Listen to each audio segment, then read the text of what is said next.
I never imagined that the moment my daughter came into money, the first thing she'd do is cast me aside like garbage.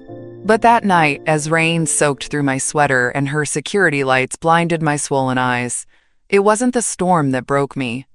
It was my daughter's voice, slicing through the night like glass. "You'll never see a dime of my money, you old witch." My suitcase hit the concrete just as she said it, bursting open like a popped blister. Clothes I'd folded only hours before spilled across her pristine driveway. Underwear, socks, an old blouse I used to wear when babysitting her kids. My toothbrush rolled into the gutter like it knew it didn't belong anymore. She didn't flinch. Her new boyfriend, barely older than her own son, stood behind her, arms crossed, smirking like he'd just won a prize. The mansion behind them was still half wrapped in real estate ribbons. She hadn't even taken down the sold sign. I stood there, no shouting, no begging, just quiet. Rain slicked my hair to my scalp and bled mascara into the creases of my face, but I stayed still. Her kids weren't home. Thank God. They didn't see their grandmother get discarded like a worn-out mop. "You're a leech," she screamed. "I worked hard for this. You don't get to mooch off me just because you're old." Worked hard? My jaw tensed, but I still didn't speak. Not yet. Not when I knew the truth she didn't even bother to hide.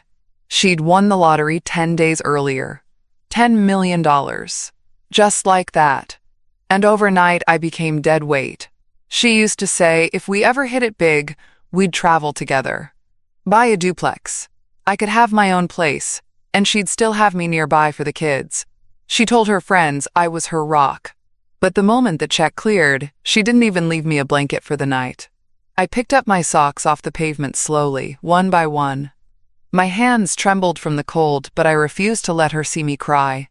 She stared at me with those eyes I used to kiss goodnight. Now they were empty, flat. "Get off my property, or I'm calling the police," she said. "You have no right to be here." No right. The words lodged somewhere behind my ribs. I wanted to scream. "I paid your rent for 4 years. I raised your babies while you bounced between jobs. I gave up my retirement to help you start over, again and again." But I didn't, not then, because I wasn't ready to give her the satisfaction of seeing me fall apart. Instead, I clutched my suitcase and stepped back. The rain mixed with the dirt on my shoes, turning everything into sludge. She thought I'd crawl, that I'd come back, tail between my legs, grateful for crumbs. But she'd made one mistake, one small oversight that would cost her everything. She never checked the name on the lottery ticket. A couple weeks earlier, we were still a team. Or at least, that's what I told myself. I was cooking dinner, folding the kids' laundry, covering half the bills out of my pension without complaint. She was between jobs again, something temporary, while she figured out her next move. I never asked too many questions. I just did what I always did, hold the line for both of us. That little house, the split level with the cracked tile and the chipped banister, was still filled with noise and mess and cartoons on too loud. It wasn't perfect, but it was home. And we had this habit, her and I. Whenever life felt too heavy, too bleak, we'd swing by the gas station and each grab a lottery ticket. It became our little ritual. "Could you imagine?" she'd say, holding up her ticket like it was a golden passport. 10 million. No more ramen. No more calls from debt collectors. I'd laugh and say something like, "Yeah, maybe I'll finally get that porch swing I keep talking about." We never really expected to win. That wasn't the point. It was hope. Shared between us in $2 slips. A way to dream without commitment. Some weeks, we forgot. Others, we'd come home and line the tickets up on the table and pick our favorite numbers. She always liked birthdays. I chose random ones, just to mess with fate. "If I win," she used to say, grinning, "we split it down the middle. I got you, Mom." She always said that, "I got you," and I believed her. God help me, I believed her. Even when she didn't pay her half of the water bill. Even when she rolled her eyes when I asked her to clean up the living room before the boys got home. Even when she left me watching her kids so she could go to interviews that somehow always ended at bars. She had her moods, but I made excuses for them. She's just tired. She's trying her best. She doesn't mean it. Because that's what mothers do. We cushion the blows. We carry the weight they don't even see we're holding. But that week, something was different. She started acting strange, pulling away, jumping when her phone rang, snapping at the boys, whispering behind closed doors. I thought maybe she was depressed again. Or overwhelmed. I didn't push. Then Thursday came. We were watching TV, some local news segment about a winning lottery ticket sold just down the road. Same gas station we always went to. Someone in this neighborhood's a millionaire, the anchor said. She shifted on the couch, didn't smile. You ever buy from there? She asked, casual. Yeah, I said. Grabbed one Monday with the groceries. Why? She shrugged. Just curious. Didn't even look at me. The next morning, the ticket was gone. Not in the drawer. Not behind the magnets. Not on the fridge. I looked everywhere, my heart sinking with each cabinet I opened. I didn't ask her. I didn't want to believe it. Because we always played together. And she promised, if we ever won, we'd share it. But that's the thing about promises made in comfort. They don't always survive opportunity. That lottery ticket wasn't a dream. It wasn't a joke. It was mine. I remember buying it so clearly, more clearly now than even what I had for breakfast that day. I'd been standing in line behind a man yelling on the phone, his voice full of rage, cursing about some broken deal. I just wanted to get my milk, maybe a pack of gum, and get home. But something tugged at me. Maybe boredom, maybe fate. The clerk smiled when I reached the counter and asked if I wanted a ticket. I almost said no, but I heard myself say, yeah, sure, quick pick. It cost me $2. I still had the receipt, tucked in my wallet. I left the ticket pinned to the fridge, with a magnet shaped like a smiley face. A stupid, cheerful magnet holding up a future I didn't know I was about to lose. When I got home, she was in one of her moods, talking fast, pacing the kitchen, venting about a recruiter who ghosted her. I didn't interrupt. I never did. Just nodded and tried to soothe her with a fresh cup of tea and some leftover pie. I bought a ticket, I said, trying to lighten the mood. Maybe we'll finally get out of this old place. She didn't laugh. She didn't even smile. She just said, yeah, that'd be something, and kept scrolling through her phone. I stuck the ticket on the fridge and forgot about it. She didn't. That night, she made dinner. Something she rarely did. Poured wine like we were celebrating something, though she never said what. She even kissed me goodnight. The next morning, the ticket was gone. She left the magnet. Just the magnet. A hollow smile staring back at me every time I opened the fridge for milk. She didn't mention it. I didn't ask. Because I wanted, desperately, to believe in her goodness. But that was before she came home with new shoes. Before she started whispering on the phone, pacing the hallway at midnight. Before she shut the door in my face and told me she needed space to think. I kept quiet. I hoped. I waited. Until I didn't. Because days later, she stood in the middle of the living room, my living room, grinning like a child on Christmas morning, and said, "You're not gonna believe this." She held up a check. $10 million. I won, she said, voice trembling with glee. I actually freaking won. I didn't scream. I didn't cry. I just looked at her. And that's when I knew. She was lying to my face. Because she never buys tickets, never carries cash, hates waiting in line, hates small talk with cashiers. And yet somehow, suddenly, she had the winning numbers? I forced a smile. Wow, that's incredible. She hugged me hard. I'm finally getting us out of here, she said. We're going to have the life we deserve. We. But I knew better. That we had an expiration date. And it was coming faster than I wanted to believe. Because she never once looked at me like she meant it. And I had a gut feeling I couldn't shake. She took my ticket. And she had no idea what she'd really stolen. 3 days later, she was gone. Not a goodbye. Not a note.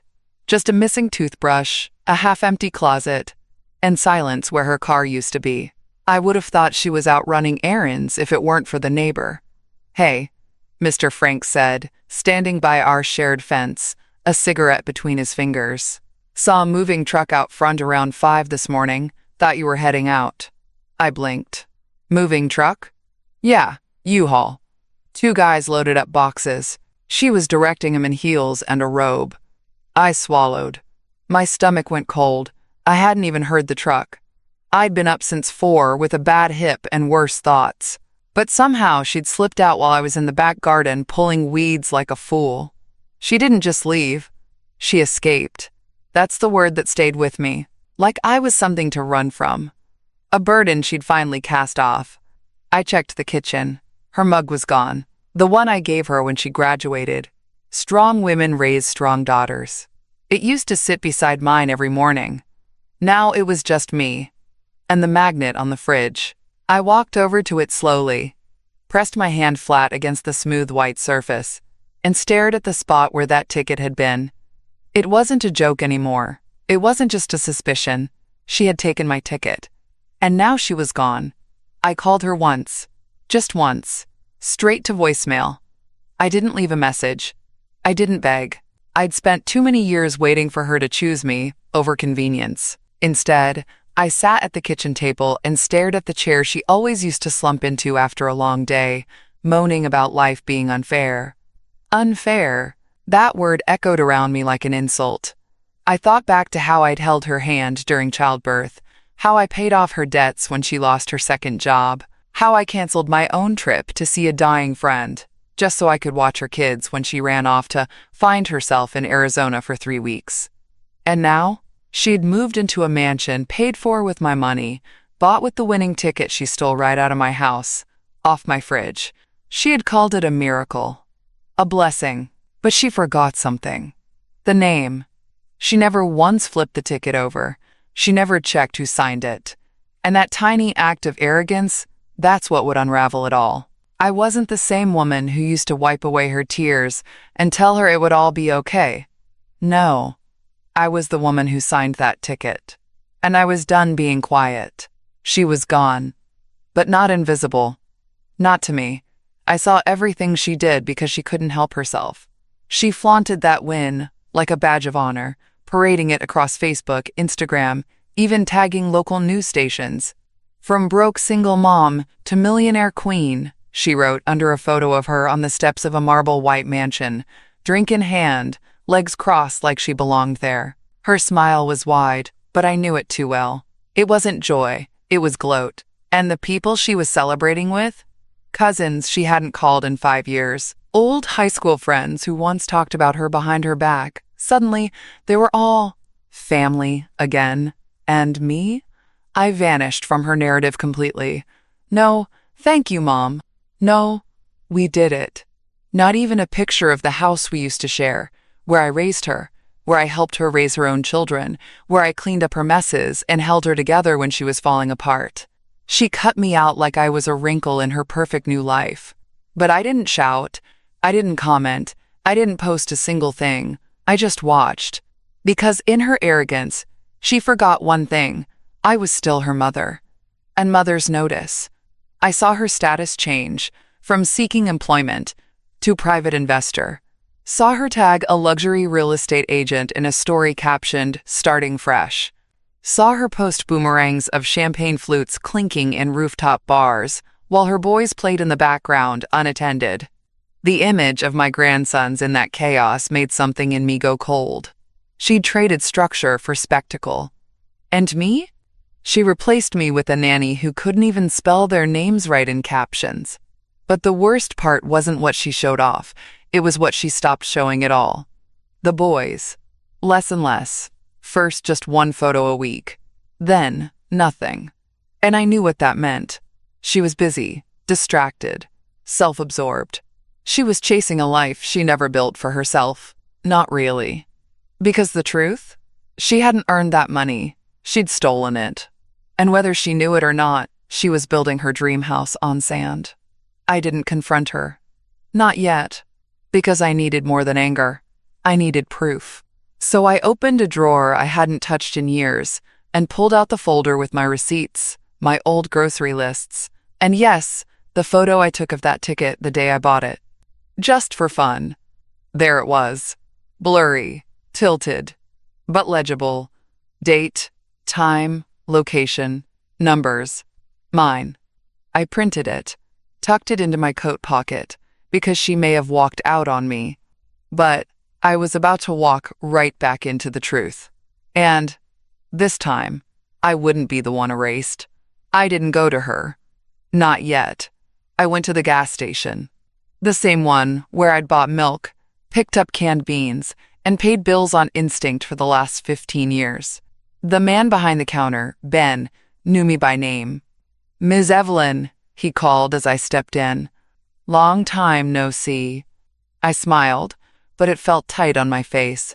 "Ben, I need to ask you something. Do you remember the lottery ticket I bought last Monday? The one I joked might change my life?" He laughed. "Yeah, I remember. You said you were going to buy yourself a beach house and leave your daughter the dishes." I didn't laugh with him. I leaned forward, lowering my voice. "That ticket's missing, and someone else is claiming they bought it." His face dropped. "Wait, you're saying that winning ticket?" "I signed the back," I said. "I always do." He blinked. "Well, damn. I can check the security footage, if you want." My knees nearly gave out. "Could you?" 10 minutes later, he brought me into the back room. The screen was small, grainy, but there I was. My coat, my bag, my gray roots showing under my knit cap, handing over a bill, and getting that little slip in return. Then pulling a pen from my purse and writing something. My name. I covered my mouth. "Ben, would you mind if I recorded this?" He hesitated, then nodded. "Go ahead." I took out my phone and hit record. No words, just proof. Later that day, I called the state lottery office. I told them everything. When I bought the ticket, where I bought it, that I had surveillance, a photo of the numbers, and most importantly, my name signed on the back. The woman on the phone paused when I finished. Then she said, "I'm going to need you to send over everything you have.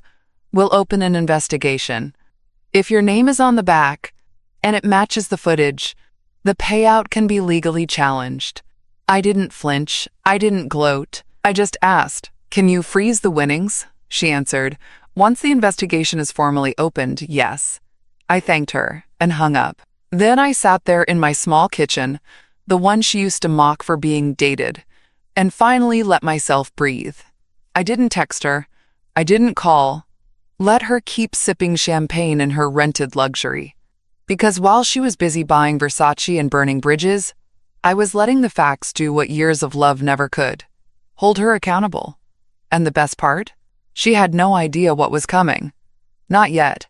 But when the money stopped flowing, and the people stopped cheering, and the silence crept in like rot, she'd look up and realize the woman she called a leech was the one holding the pen all along. The first thing she did with the money, after disappearing, after cutting me out, was buy followers. Not literally. But that's what it felt like. Overnight, her profile turned into a showroom. Designer bags, poolside brunches, bragging about spending 10 grand on a single shopping trip like it was pocket change. And then it got worse. She started talking about me. It began subtly. A post about cutting out toxic people. Then a photo of her toasting with old friends, under the caption, "Finally free from leeches. Surround yourself with winners, not beggars." I read it twice. Then I looked at the comments. Laughter, applause emojis. Her friend Tasha, "We always knew she was dead weight." Someone else, "Good riddance to the old moocher. Live your life, girl." I scrolled through dozens like that. My face burned. My stomach turned. They didn't know me. They didn't know the woman who skipped meals so her daughter could have seconds.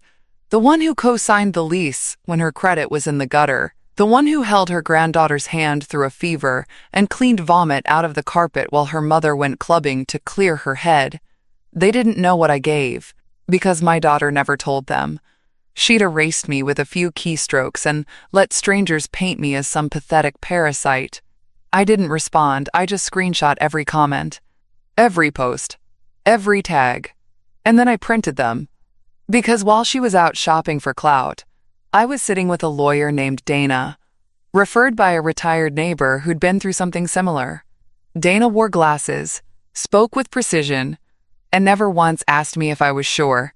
She read my documents silently, my receipts, my signed photo, the surveillance screenshots, and when she was done, she looked me in the eye and said, "This isn't just fraud. It's theft. And you have a case." I nodded. "I don't want revenge. You want what's rightfully yours."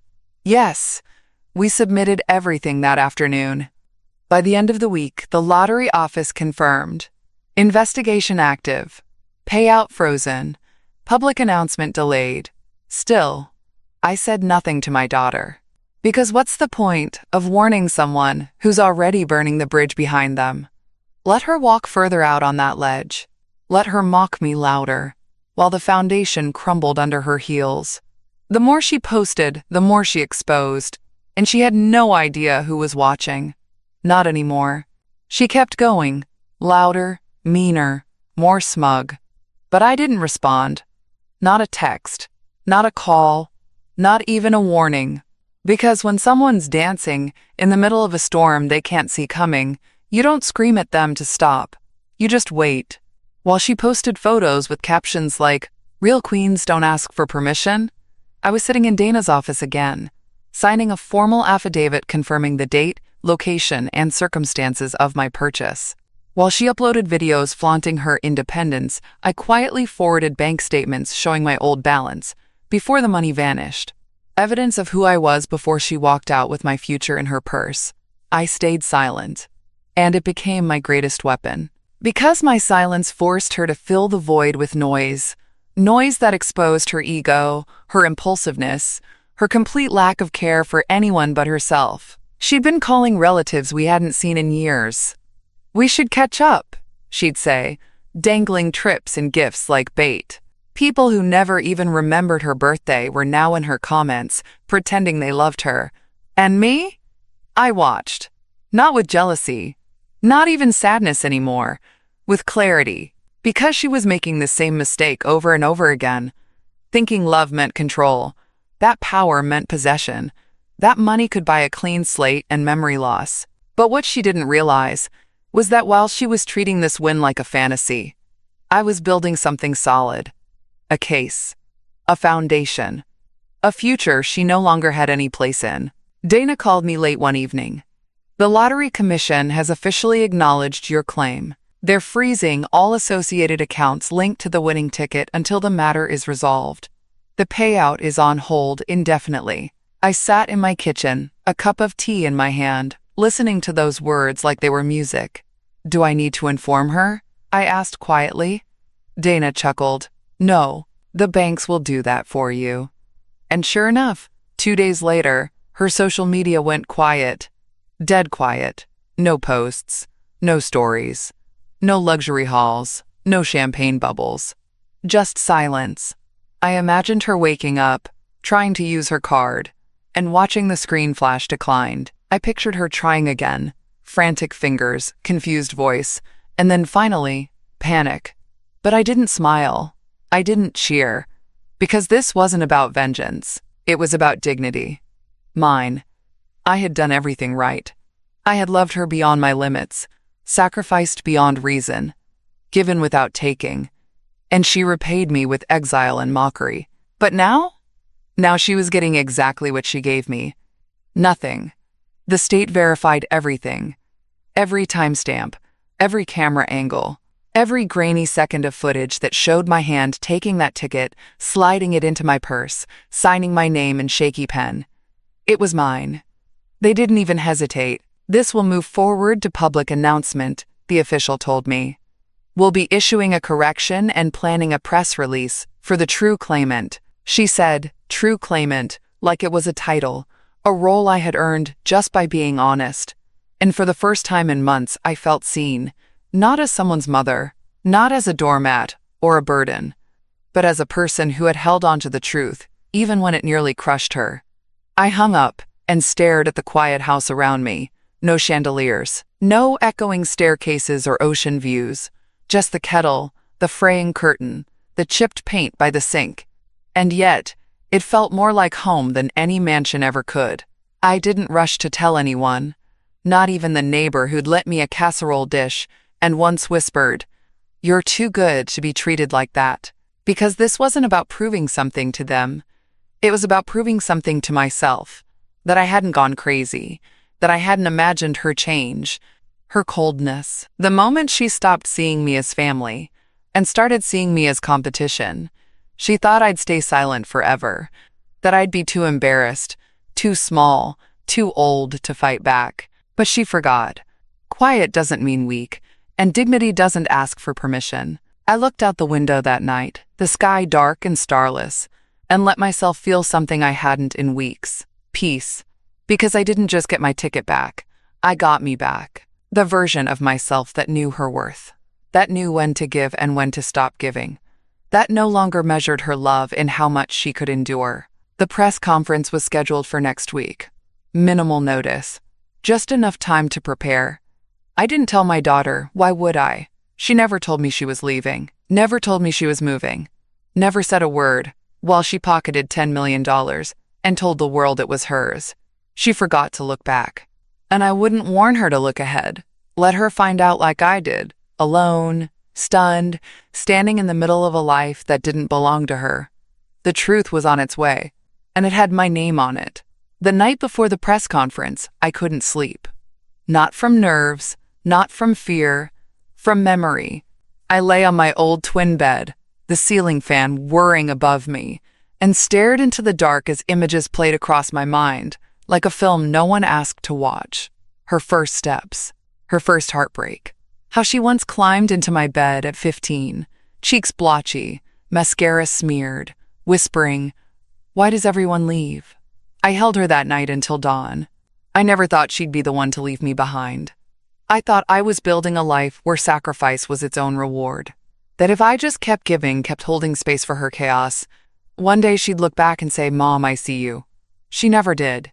And that used to crush me. But lying there in the quiet, I realized something. I had done everything I could. And she had chosen. People like to say, blood is thicker than water. But they never finish the quote. It's the blood of the covenant is thicker than the water of the womb. Which means the bonds you choose mean more than the ones you're born into. She chose money over memory, ego over honesty, image over me. And I was done blaming myself for that. I thought of all the times I tucked her in when I hadn't slept, paid her rent with money meant for my medicine, canceled doctor appointments, outings with friends, even my own dreams, because hers always seemed more urgent. But now I didn't feel empty. I felt clean. Like everything she'd taken from me had been replaced with something better. Clarity. That next morning, I stood in front of the mirror, tied my hair back, put on the blouse I used to save for holidays.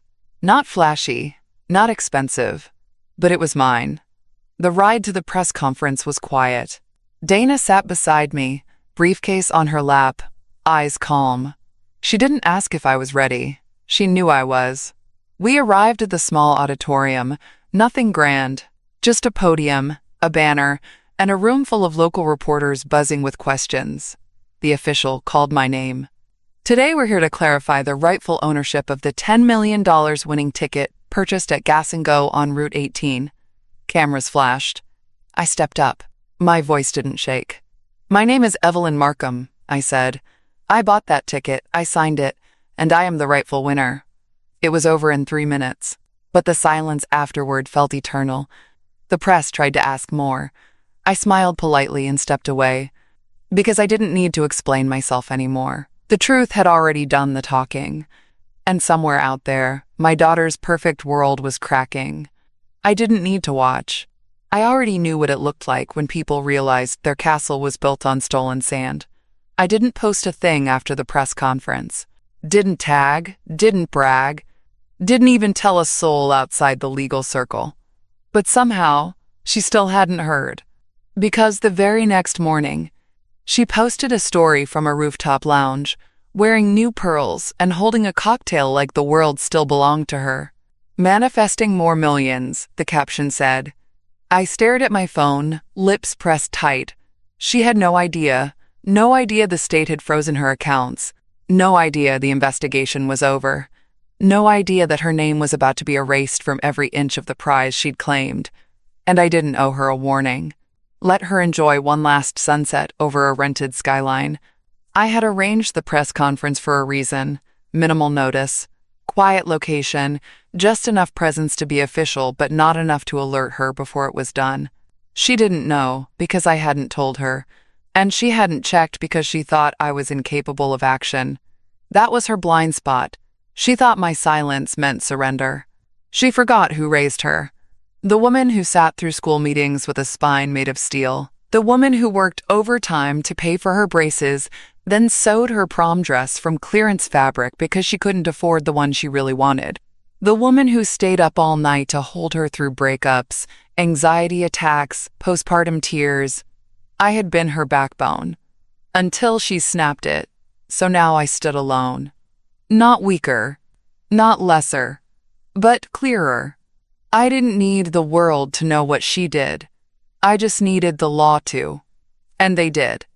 Dana sent me the updated documents that afternoon. Proof that the state had transferred all winning rights to me. That the payment would be reissued under my name. That the former claimant, my daughter, was no longer legally entitled to a cent.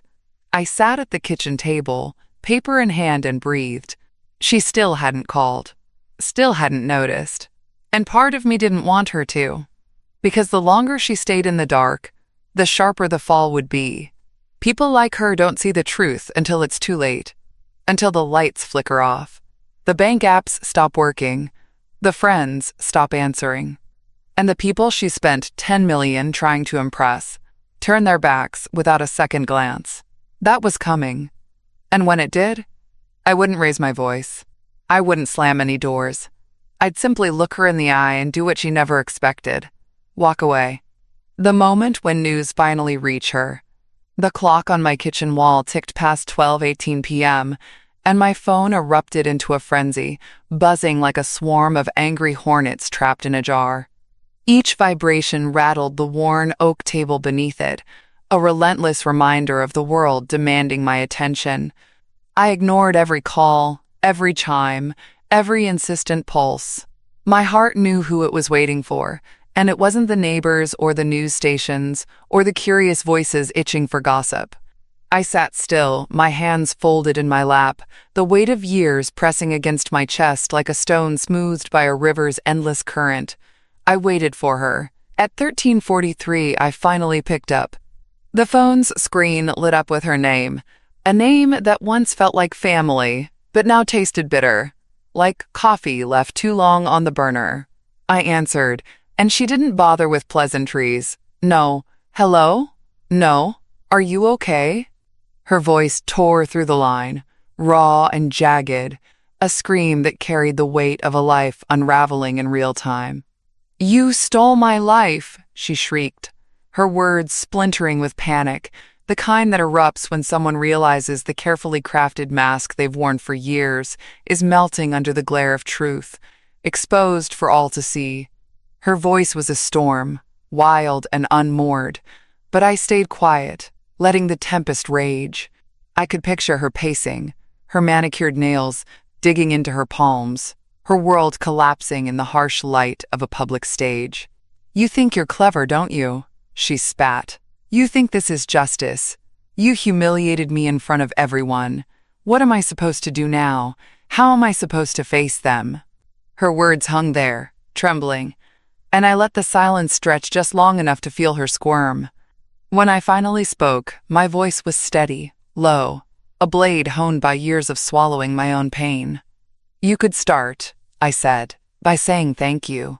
The line went so quiet I could hear her breath hitch, a sharp, startled gasp. For what? She demanded, her voice cracking like thin ice underfoot. I leaned back in my chair, the creak of its old wood grounding me. For the 5 years I kept this house afloat when you couldn't hold a job. For the 3 times I paid off your credit card debt without a word, even when it meant skipping my own bills. For raising your children, while you were out finding yourself in bars and borrowed dreams. For not calling the police that night, you slipped out the door with a lottery ticket that wasn't yours, your hands shaking but your eyes cold. You're lying, she snapped, but there was a quiver in her voice, a crack in her armor. She knew. She'd always known. No, I said, my words slicing clean through her denial. I have proof. I signed the ticket. The store's security footage was verified. I could have taken it back quietly, settled it in the shadows where you left it. But you made sure everyone heard your version, didn't you? Parading it on that stage, spinning your story for the cameras. So I made sure they heard mine.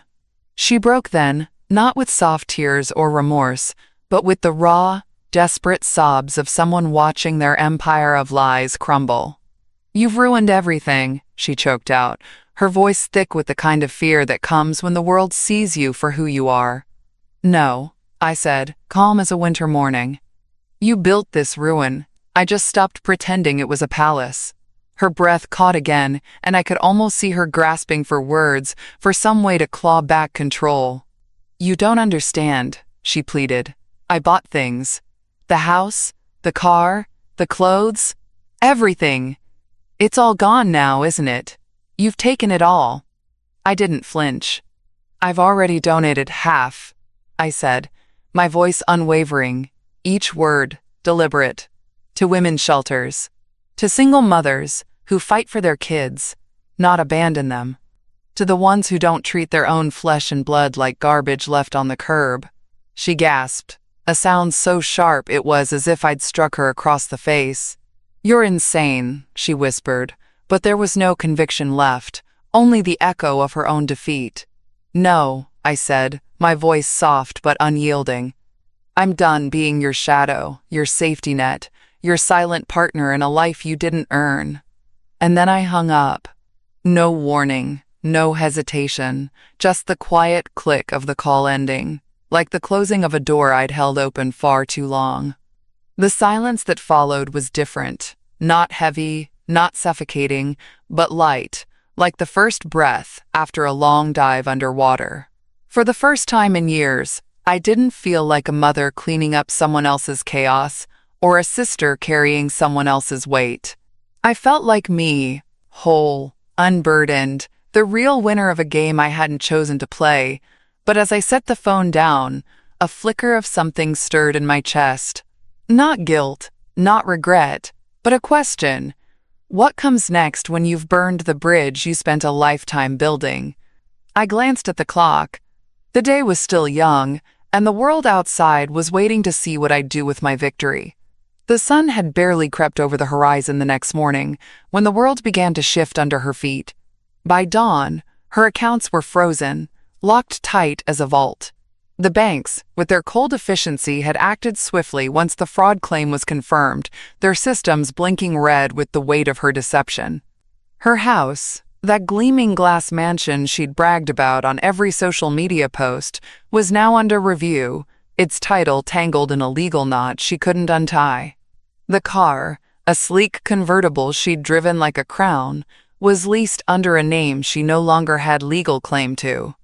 Even the jewelry, those glittering chains and rings she wore like armor, and the designer handbags stacked in her closet like trophies of a war she hadn't fought, every single one traced back to receipts, and not one bore her name.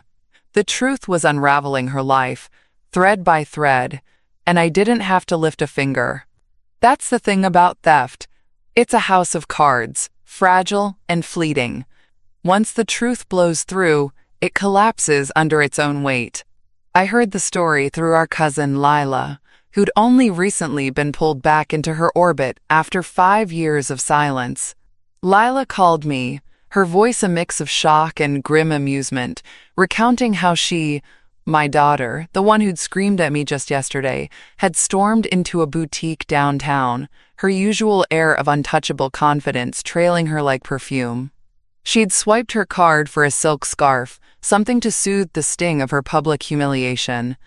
The screen flashed red, declined, She tried another card, her cheeks flushing, as the cashier's polite smile tightened. Declined. Lila said she'd stormed out, screaming about glitches and lawsuits, her voice echoing off the boutique's polished walls. But it wasn't a glitch. It was consequence, cold and unyielding, the kind she never saw coming because she thought no one would dare hold her accountable. Least of all me, the quiet mother who used to braid her hair before job interviews, whispering that she was capable of anything, even when she doubted herself. I guess she forgot I was capable too. I don't know the exact moment it sank in for her. Maybe it was when the letter from the state lottery arrived, its official seal spelling out her defeat, in stark black ink. Maybe it was when the eviction notice was taped to the front door of that mansion, its glass facade reflecting her stunned face. Or perhaps it was when she sat across from a lawyer, her voice trembling as she tried to explain how her own mother could do this to her, only to have the lawyer slide a folder across the table, calm as a summer lake. Inside, security footage from the corner store, grainy but unmistakable, showing her slipping that lottery ticket into her purse. Receipts, meticulously cataloged, none in her name. And my signature, bold and clear, on the ticket that changed everything. Each piece of evidence was a brick in the wall closing her in. The irony was as sharp as a winter wind. She'd thought money made her untouchable, a queen in a castle built on lies. She'd paraded her wealth, her status, her victory, never once glancing back at the woman who'd propped her up through every fall. But in the end, it wasn't the money that broke her. It was the truth. Relentless, unapologetic, and finally free. It stripped her bare, left her standing in the wreckage of her own choices, while I stood on solid ground for the first time in years. She showed up 3 days after the fallout. No call, no warning, just a frantic knock at the door, like she was still the center of a world that had long since stopped spinning for her. I didn't answer right away. I watched her from the living room window, hair tangled, makeup smeared, wearing a sweatshirt that didn't fit the version of her that had once posed in silk robes and posted about leaving broke energy behind. She wasn't crying. Not really. She was furious. I opened the door an inch, just enough to see her eyes. "Mom," she said, voice sharp, breathless. "We need to talk." I didn't move. There's nothing left to say. "You can't do this to me," she snapped. "I didn't know it was your ticket." "You didn't ask," I replied. "You didn't even check. You just took it and ran." Her mouth tightened. "Okay, fine. Maybe I messed up. But freezing my accounts? Taking it all back? That's not justice. That's revenge." I tilted my head. "You called me a witch, a leech. You posted my humiliation like it was a game." "That was," she started, then stopped, realizing there was no excuse good enough. I waited. She shifted her weight from one foot to the other. "I need help." There it was. The truth under all the noise. Not remorse, not guilt, just need. She needed me again, but not as a mother, as a resource. I let the silence stretch long enough for her to squirm. Her voice got harder, more desperate. "You've made your point. You got your money. You've got your name on the check. Happy now? Can we go back to normal?" I thought about that for a moment, about what normal used to mean. It meant me carrying her, funding her, cleaning up behind her while she built castles with my bones. I looked her straight in the eye. "Goodbye." Her jaw dropped. "What?" I didn't repeat myself. I just started to close the door. "You'll regret this," she shouted, voice rising. "You think that money's going to make you happy? You think you can buy peace?" I paused, and for the first time I smiled. "No, but I bought you out of my life." Then I shut the door. No slam. Just quiet. Just final.